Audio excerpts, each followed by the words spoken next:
Agora vamos entrar realmente nos tópicos da elaboração de trabalhos. Então, os trabalhos podem ser divididos em trabalhos de conclusão de curso e depois em trabalhos de pós-graduação. Nós vamos apresentar os tópicos gerais, falar um pouco sobre eles e depois mostrar os tópicos que são utilizados para TCC e depois para tese e dissertações.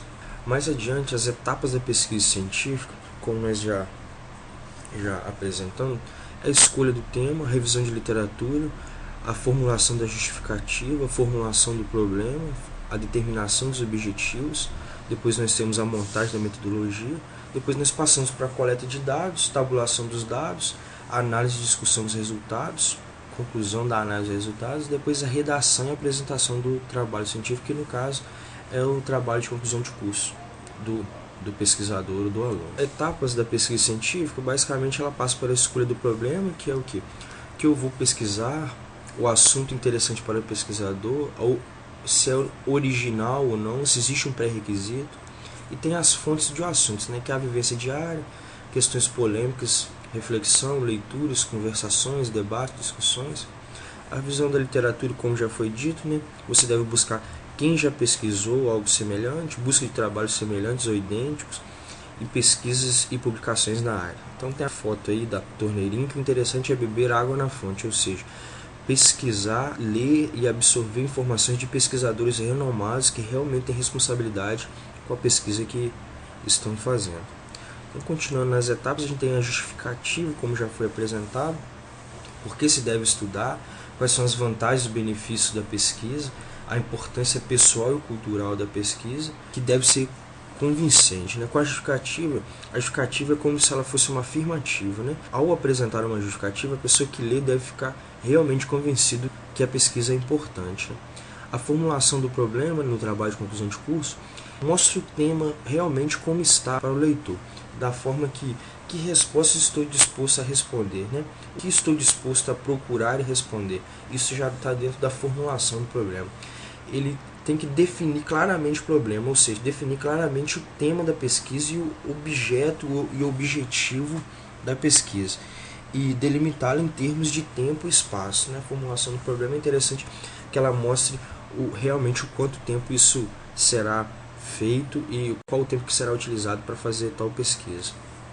A determinação de objetivos é o que eu pretendo alcançar com a pesquisa. Qual o meu objetivo com a pesquisa? Onde eu pretendo ir? Qual a síntese? Qual a conclusão geral que eu quero fazer? Então é dividido em objetivo geral e objetivo específico. Então o que é interessante frisar é que o objetivo geral é qual o propósito da pesquisa, e o objetivo específico é a abertura do objetivo geral em outros menores, ou seja, possíveis capítulos. No trabalho de conclusão de curso, nas teses, nas dissertações, ela é geralmente dividida em capítulos ou em partes que subentendem os capítulos. Então, se a pessoa imagina formular 2 capítulos, ela pode dispor de 2 objetivos específicos e eles já estejam amarrados dentro do capítulo. O primeiro capítulo, resolver apresentar o primeiro objetivo, o segundo objetivo. Então isso é interessante de amarrar, porque fica uma literatura branda, de fácil entendimento, que pode ser lido por qualquer pessoa, até pessoas de outra área, a partir do momento que ela seja bem formatada e bem basada em metodologia científica. Aí passando, nós temos a metodologia. Basicamente a metodologia, o interessante é a pesquisa bibliográfica, gerar uma metodologia de acordo com a bibliografia. Mas a metodologia também ela apresenta como vai acontecer, como procederá a pesquisa, quais os caminhos para chegar ao objetivo, qual o tipo de pesquisa que será utilizado, qual o universo da pesquisa, se você vai utilizar população, se vai ser utilizar a amostra, se for utilizado a amostra, como será utilizada a amostragem, que tipo de amostragem, quais são os instrumentos das coletas de dados, o que você vai utilizar para coletar o dado, formulários, computadores, equipamentos. Então isso é interessante tudo ser apresentado na metodologia. Interessante é montar um raciocínio metodológico de acordo com que a pessoa entenda primeiramente aonde se desenvolveu o trabalho, O primeiro parágrafo tem que mostrar isso, onde foi desenvolvido o trabalho, e à medida do que foi acontecendo, o último parágrafo tem que mostrar como foi utilizado os dados, como foi trabalhado os dados, se foram qualitativos, quantitativos, se utilizou testes estatísticos, qual foi a pertinência do teste estatístico. Então, o início e o final da metodologia apresenta isso. E no decorrer da metodologia, ir demonstrando de acordo com que o outro pesquisador possa pegar o trabalho e tenha capacidade realmente de desenvolver novamente o trabalho. Que a principal função da metodologia é essa, é que outro pesquisador, ao ler o trabalho, tenha as informações para que ele possa desenvolver o trabalho. Dentro da metodologia, interessante também é apresentar como foi tabulado os dados, como foi analisado os dados e informações, e explicar a importância da metodologia. Isso é muito importante também, apresentar a metodologia de forma que ela seja importante para que a pessoa também possa ler a metodologia. Muitas das vezes nós só lemos a metodologia a partir do momento que nós temos dúvidas. Geralmente nós lemos o título e o resumo dos trabalhos e já passamos para as conclusões, para os resultados, discussões e conclusões. Raramente a gente para e lê a metodologia, mas caso tenha dúvida, o pesquisador, ao ler a metodologia, ele tem que extrair todas as informações possíveis dali para ele entender realmente como foi feito o trabalho. Então, a metodologia é uma das partes mais importantes de um trabalho de conclusão de curso. Então, já foi discutido aí o universo da pesquisa, né? Se vai falar de amostra ou tanto de indivíduos que será utilizado. Aí a amostragem, né, parte do universo, os instrumentos de pesquisa, quais serão os instrumentos a serem utilizados, né? Pode ser observações, entrevistas, questionários, computadores, imagens, satélites. Existem N instrumentos de pesquisa. Isso vai derivar da área de estudo, da forma da pesquisa e de N outros fatores também. Aí a coleta de dados, né? Como que vai proceder a coleta de dados, a tabulação dos dados, que é interessante, é como organizar os dados obtidos, os recursos, né? Índices, cálculos estatísticos, tabelas, quadros e gráficos. É muito interessante falar da coleta de dados e da tabulação, que é a principal fase da estatística. O sucesso da estatística é a organização dos dados estatísticos, organização dos dados coletados para formular o trabalho de conclusão de curso. Então, ao organizar os dados, o pesquisador já obtém 70% de sucesso na sua análise de dados, porque se os dados não estiverem organizados, dificulta muito a relação entre os dados, entre as variáveis e a variável dependente e independente. Então, ao organizar, isso facilita muito. A nona etapa aí, que é a análise e discussão dos resultados, é interessante frisar como os dados coletados serão analisados, né? E é nesse momento que confirma ou refuta a hipótese analisada, né? Enunciada, que nós comentamos mais no início, né? A partir do momento que se enuncia duas hipóteses ou mais, é na análise e discussão dos resultados que você apresenta se a hipótese que você colocou como principal é verdadeira ou não, e a partir desse momento toma um caminho a sua síntese e conclusão dos seus resultados. Aí a décimo tópico é a conclusão e a análise de resultados, que basicamente é a síntese dos resultados objetivos, evidenciar as conquistas alcançadas com o estudo, né? Apresentar o que se pôde alcançar, né? E validar, né? Concluir o objetivo da pesquisa. É na conclusão, né? Que por isso já leva o nome, né? Conclusão, ela conclui o objetivo, o que se objetivou-se com a pesquisa. E muitos pesquisadores também, eles usam na conclusão, eles indicam as limitações e as reconsiderações, ou seja, ele afirma que dentro do universo de pesquisa ainda há outros pontos a serem pesquisados. Então muitos pesquisadores fazem isso, e isso já é normal já na ciência, principalmente do Brasil. Mais adiante aí nós temos que, dentro ainda da conclusão e análise de resultados, pode apontar a relação entre fatos verificados e teoria.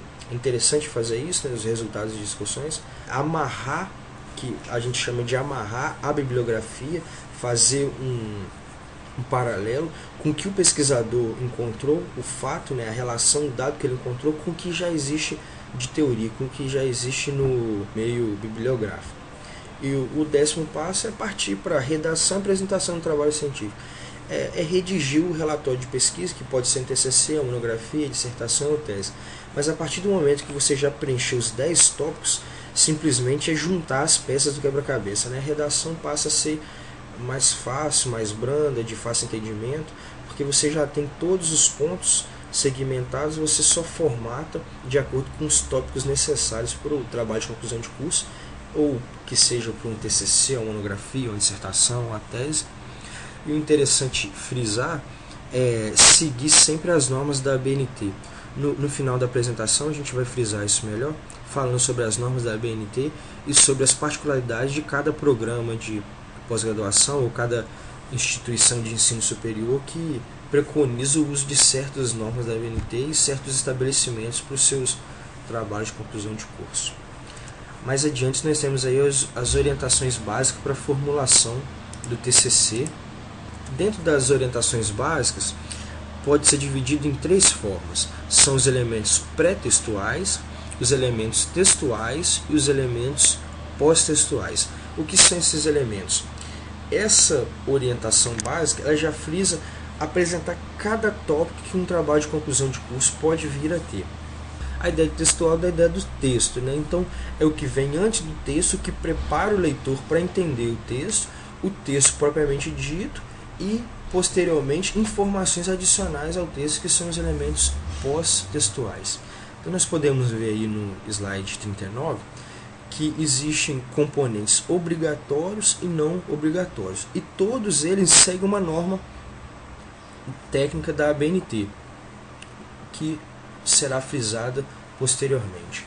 Então nós temos aí que a capa é um elemento obrigatório. A folha de lombada não necessariamente deve aparecer num trabalho de conclusão de curso, seja ele um TCC, simplesmente um trabalho de conclusão de curso de graduação, ou um curso técnico, ou alguma coisa desse tipo, não necessariamente uma tese, uma dissertação. Depois vem a folha de rosto, que é obrigatório. Opcional é errata. Geralmente a errata ela é colocada depois, mas pode-se deixar uma folha já separada, se possível, se gerar possível erro, que ele seja relatado na folha de errata. Aí depois vem a folha de aprovação, é um componente obrigatório, porque é nessa folha que vai estar as informações do pesquisador, do título, da instituição de ensino e o nome e a assinatura das pessoas que foram da banca examinadora, que deram a validação do trabalho do aluno, ou seja, outros professores, outros pesquisadores, outros profissionais da área. Então é aquilo ali que apresenta o que aconteceu realmente, se foi aprovado ou não, e a obtenção do título que o aluno, que o pesquisador está à procura. Depois vem opcional a folha de dedicatória e a folha de agradecimento, são opcionais, e a epífigre também. Mas 90% dos trabalhos hoje trazem essas três partes, esses 3 elementos pré-textuais, porque todo mundo dedica um trabalho a alguém e agradece também. Então, aí depois já vem o resumo na língua da pátria, né? O resumo, no nosso caso, o resumo em português, que é obrigatório. E posteriormente ao resumo em português vem o resumo em língua estrangeira, que é opcional, mas praticamente já se tornou obrigatório devido à globalização, né? A ideia de levar o seu texto para o máximo de pessoas possível em todo o mundo. Então está aqui como opcional, mas nós recomendamos que seja feito um trabalho de conclusão de curso. Aí, depois do resumo na língua estrangeira, vem as listas, né? A lista de ilustração, a lista de tabela, a lista de abreviatura, a lista de símbolos, pode ter também a lista de figura, a lista de gráfico, a lista... Tudo que existir listado, que houver necessidade de listar dentro do texto, deve vir aqui dentro dos elementos pré-textuais em função das listas. E é opcional porque o texto pode ou não ter abreviaturas, símbolos, equações, tabelas, figuras, gráficos, ilustrações, quadros, mas a partir do momento que o texto tem qualquer tipo desse material dessa forma, ele deve ser listado, porque isso facilita muito a procura e a leitura do leitor e de outras pessoas que vierem a consultar a fonte bibliográfica que o aluno está produzindo. Então é muito interessante que seja colocado à lista. Está opcional porque pode vir não ter no trabalho, mas caso tiver qualquer forma de elemento que tenha que ser listado, ele deve estar listado dentro dos elementos pré-textuais. Aí depois da lista vem o sumário, que é obrigatório, é a fonte, é o que governa toda a estrutura, o esqueleto do trabalho de conclusão de curso. A partir desse momento nós já entramos nos elementos textuais. Os elementos textuais são divididos em introdução, desenvolvimento e depois conclusão e recomendações. E são todos obrigatórios. Os elementos textuais, não existe nada dentro de elemento textual, nenhum tópico que não seja obrigatório, porque realmente é o mais importante, o que se torna de maior importância dentro do trabalho de conclusão de curso. A introdução ela visa basicamente apresentar para o leitor sobre o que ele vai ler e qual a capacidade e qual a amplitude de informação que ele irá encontrar dentro do trabalho. A revisão de literatura, como já foi apresentado, ela informa para o leitor, mas ela também informa para a pessoa que está produzindo, para o aluno. É uma ferramenta para que ele entre realmente no seu campo de estudo. Depois vem a metodologia bibliográfica, como nós já apresentamos, e depois vem o desenvolvimento, que é a metodologia descritiva e experimental, que é o modelo de estudo, a população e a amostra, instrumentos, procedimentos, coleta de dados, tudo que já foi relatado. No C, dentro do desenvolvimento, tem a apresentação e discussão dos resultados, que propriamente dito é o que a pesquisa procura. Ele gera resultados e discute resultados. Então, em 90% dos trabalhos de conclusão de curso tem o tópico que é denominado resultados de discussões. E ele deve ser muito bem feito, muito baseado em testes estatísticos e também informado e amarrado com informações da literatura. E por final, dentro dos elementos textuais, vem a conclusão e as recomendações. Basicamente é chamado de considerações finais ou apenas conclusões, que sintetiza o todo que foi feito desde a introdução até a apresentação dos resultados e a discussão dos dados que foram obtidos no trabalho de conclusão de curso. Então, só relembrando, os elementos textuais é a introdução, o desenvolvimento, que o desenvolvimento compreende a revisão de literatura, a metodologia e a apresentação e discussão dos resultados. E depois tem a conclusão, considerações finais. A partir desse momento que já é entendido o elemento textual, já tem possibilidade de avançar para os elementos pós-textuais, que não são muitos, né? Obrigatórios são as referências bibliográficas e a bibliografia. Isso deve ser em ordem alfabética e com um espaço entre uma e outra, mas isso vai seguir realmente a norma da ABNT. E opcionais é o glossário, o apêndice, o anexo e o índice. É opcional que pode vir a não ter, mas caso tenha necessidade de ter algum documento em anexo, ter algum apêndice, é interessante o pesquisador ou o aluno que está promovendo o trabalho de conclusão de curso apresentar essas informações opcionais, porque isso vai facilitar muito a extração de informações para com o leitor em relação ao trabalho que foi produzido. Então, a partir desse momento, a gente já pode entrar nos itens de trabalho de pós-graduação. Realmente, os itens eles não diferem, os trabalhos de graduação, de pós-graduação, eles não diferem muito. Mas, basicamente, os itens de trabalho de pós-graduação eles têm os mesmos aspectos que o índice de trabalho de graduação, porém, existem alguns que não entram. Mas vamos listá-los aí. Tem a capa, a folha de rosto, a ficha catalográfica. O que diferiu do trabalho de conclusão de curso foi a ficha catalográfica, que muitos trabalhos de conclusão de curso eles não são catalogados em bibliotecas ou mandados para sites de domínio público do governo ou para sites como de agências de fomento, que seja o CNPq, a FAPES e outras instituições de fomento estaduais e regionais. Então, dessa forma, o que difere basicamente o trabalho de graduação e pós-graduação, ou seja, os trabalhos de conclusão de curso e a tese de dissertação, é basicamente a ficha catalográfica. Depois tem a dedicatória, agradecimentos, a folha institucional, que é o quarto item, que é a folha onde vai entrar realmente a assinatura da banca, né, a folha de banca. Depois já entra o índice, o índice de Lis, resumo o abstract, a introdução, as listas, depois novamente o resumo, a introdução novamente, depois já vem a literatura, material e métodos, resultados, discussão e a conclusão. Depois vem as referências bibliográficas e os anexos. O interessante frisar é que a gente vai ver agora nas considerações finais, é que o que é recomendável é que sempre informar qual a modalidade de apresentação e as regras da ABNT que a instituição de ensino superior está vinculado. Ou seja, cada instituição de ensino ela tem uma forma de apresentação, os itens que foram apresentados agora podem ser modificados devido ao formato ou esqueleto de trabalho de conclusão de curso, tese, dissertação da instituição de ensino, e a regra da ABNT ela pode ser escolhida também, pode ser outras regras da ABNT escolhida pela instituição de ensino. E o interessante é ler as regras da ABNT e formatar o trabalho de conclusão de curso de acordo com a regra que a ABNT apresenta, que é recomendada pela sua instituição de ensino, porque existem várias subdivisões da regra da ABNT e particularidades bem diferentes uma em relação à outra, então é bem interessante que isso seja feito. E o interessante também de apresentar é que cada instituição de ensino possui sua particularidade em relação à questão de elaboração e apresentação de trabalho de conclusão de curso, de graduação e pós-graduação.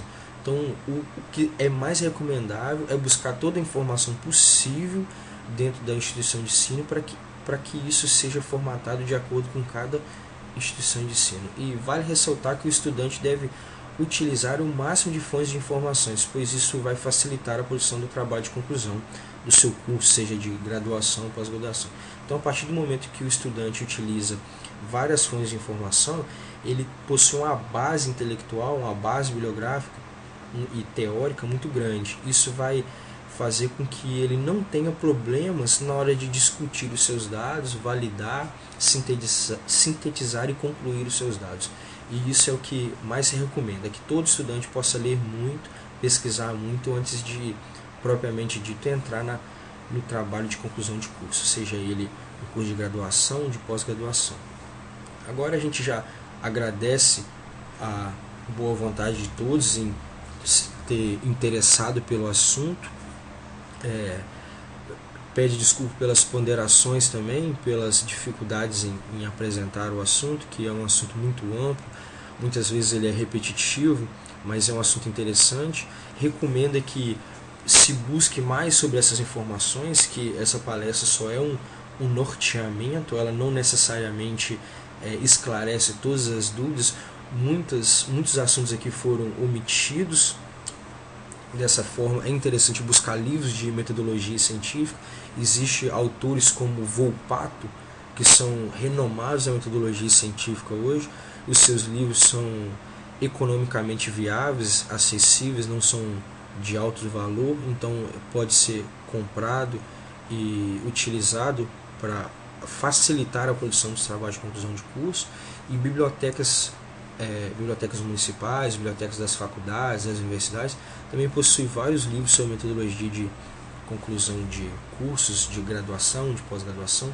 Então, basicamente, é interessante que busque mais informações sobre a metodologia e também de análise estatísticas, de software estatístico, de apresentação de dados, de referenciais teóricos. É muito interessante buscar não só apenas esse conteúdo que foi ministrado agora, mas também outras informações em outras fontes bibliográficas. Finalizando a nossa palestra, nós agradecemos ao Centro Científico Conhecer pelo convite, ao Centro de Ciências Agrárias da Universidade Federal do Espírito Santo pela formação, a FACIG pela liberação, a Faculdade de Ciências Gerenciais de Manaus pela liberação em poder ministrar essa palestra para os alunos, para todos os ouvintes. Agradecemos também à revista Enciclopédia Biosfera pela formalização do convite, por intermédio dela que nós viemos ser convidados. Agradecemos ao professor Estevo pela ajuda sempre, e agradeço ao mestre Wagner Rodrigues também pela ajuda na produção desse material e nos deixamos à disposição pelos e-mails que vocês podem ver nos agradecimentos para qualquer dúvida, qualquer indicação, qualquer ponderação, que nos consulte e que será prontamente atendido. Nós agradecemos a boa vontade de todos, desejamos uma boa elaboração de TCC, trabalho de conclusão de curso. Qualquer que venha essa eventualidade, por favor, nos procure, que estamos aqui para ajudar. Muito obrigado.